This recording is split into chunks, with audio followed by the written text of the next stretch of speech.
Ulf Biały oddalił się od pozostałych smoczych nasion za potrzebą. Nie wiedział jeszcze, że obserwujące go z lasu zwierzę było pierwszym śladem prowadzącym do najmroczniejszej tajemnicy w historii Westeros. Czarny kozioł, od wieków symbol grzechu, rozpusty i nieczystych rytuałów. Ale czy jego obecność na oku Boga była jedynie przypadkiem? Harrenhal oraz położona na oku Boga Wyspa Twarzy należą do najbardziej mrocznych i tajemniczych miejsc w całym Westeros. Oficjalnie dostęp do wyspy był pilnie strzeżony przez zielonych ludzi. Co jednak jeśli część elit Westeros regularnie podróżowała na tę rzekomo niedostępną wyspę? I co jeśli człowiekiem odpowiedzialnym za organizację tych spotkań był niepozorny kasztelan Harrenhal, Simon Strong? Cofnijmy się o kilka lat. Młody książę Aegon dla żartu zabrał swojego brata do domu uciech, aby jak sam twierdził, uczynić z niego mężczyznę. Aemond nie wspominał jednak tego wydarzenia z rozbawieniem. Widać było, że tłumił w sobie traumę związaną nie tylko z utratą oka, lecz także z czymś, co wydarzyło się tamtej nocy. Po śmierci króla Viserysa, Aemond wraz z Crystonem Cole'em otrzymał zadanie odnalezienia księcia Aegona, którego zieloni zamierzali koronować. Poszukiwania doprowadziły ich do miejsca, o którym Aemond przez lata starał się zapomnieć. Do burdelu Sylwii. Gdy kobieta zaczęła wspominać ich dawne spotkanie, Aemond nie potrafił odpowiedzieć. Stał nieruchomo, wyraźnie przerażony tym, że ponownie znalazł się w miejscu swojej traumy. Kilka dni później po incydencie z Lucerysem Velarionem, Aemond zrozumiał, że nie może dalej uciekać przed przyszłością. Postanowił powrócić do Sylwii. Oficjalnie szukał pocieszenia oraz matczynej opieki. W rzeczywistości odgrywał rolę bezbronnego księcia, aby zdobyć informacje na temat działalności kobiety i ludzi, dla których pracowała. Aemond wiedział, że w królewskiej przystani dochodziło do zaginięć, o których nikt nie chciał mówić. Sam przed laty mógł stać się jedną z takich ofiar. W końcu odkrył prawdę. Sylwii była związana z procederem handlu ludźmi oraz zbieraniem kompromitujących informacji na najpotężniejszych możnych królestwa.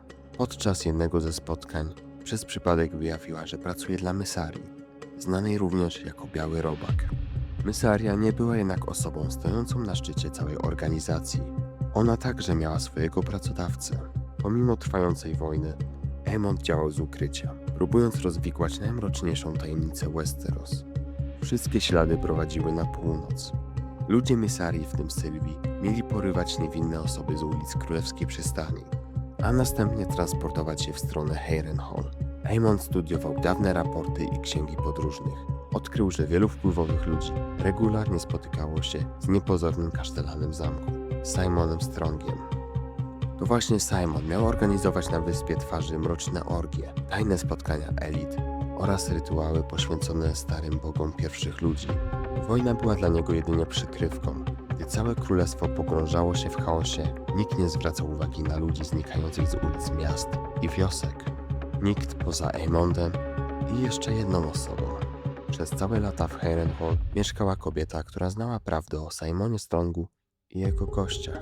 Alice Rivers. Oficjalnie była jedynie bękarcią krewną Strongów, którą mieszkańcy zamku nazywali czarownicą. Jednak opowieści o jej mrocznej magii mogły być celowo rozpowszechniane przez Simona. Nie obawiał się jej czarów. Obawiał się, że pewnego dnia zacznie mówić. Alice obserwowała ludzi przybywających do Harrenhal. Znała tajne przejścia zamku i wiedziała, kto regularnie podróżował w stronę Oka Boga. Nie mogła wystąpić przeciwko Simonowi otwarcie. Dlatego próbowała ostrzec innych za pomocą znaków, wizji i zwierząt. Czarny kozioł, który pojawił się przed Ulfem, nie był więc symbolem samego procederu. Był ostrzeżeniem wysłanym przez Alice. Alice działała również przeciwko Daemonowi. Koszmary i wizje, których doświadczał w Harrenhal, nie były przypadkowymi skutkami klątwy zamku. Alice próbowała złamać jego umysł i zmusić go do ujawnienia prawdy o jego wizytach na Wyspie Twarzy. Alice nie mogła jednak pokonać Simona i Daemona samodzielnie. Potrzebowała kogoś posiadającego władzę, armię i największego smoka na świecie. Potrzebowała Aemonda. Simon Strong sam pozostawił jednak wskazówkę. W rozmowie z Daemonem wspomniał czasy, gdy do rzeczy słynęło z muzyki, miodu i dziarskich młodzieńców. Reminds you of the old times when the Riverlands were ascendant, music and meat, and we were all young men. Muzyka, miód, młodzieńcy. Dla przeciętnego widza były to jedynie niewinne wspomnienia starego człowieka. Jednak Simon wypowiedział te słowa w rozmowie z Daemonem Targaryenem. Człowiekiem, który miał być jednym z najczęstszych gości na jego wyspie. Daemon nie zapytał, co Simon miał na myśli, ponieważ doskonale wiedział. Napięcie związane z wojną oraz ciężar odkrytej tajemnicy doprowadził Aemonda do ostatecznej decyzji. Oficjalnie zaatakował Harrenhal, aby przejąć strategiczną twierdzę i odnaleźć Daemona. W rzeczywistości chciał zakończyć mroczny proceder, ukarać Simona Stronga i zniszczyć organizację działającą pod ochroną najpotężniejszych ludzi Westeros. Po zdobyciu zamku Aemon spotkał Alice Rivers.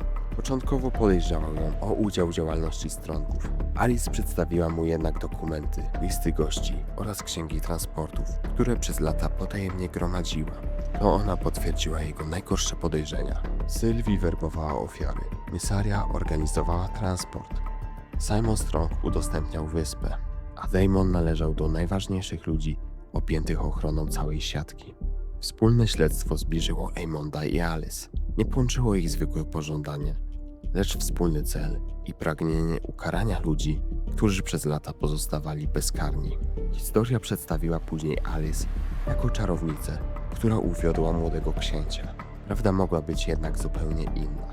Alice była najważniejszym świadkiem w największym śledztwie epoki, a związek z Aemondem zapewnił jej ochronę przed ludźmi, którzy chcieli ją uciszyć. Aemond wiedział, że musi powstrzymać frakcję czarnych. Musiał powstrzymać Mysarię. Musiał pomścić ludzi skrzywdzonych przez Simona Stronga.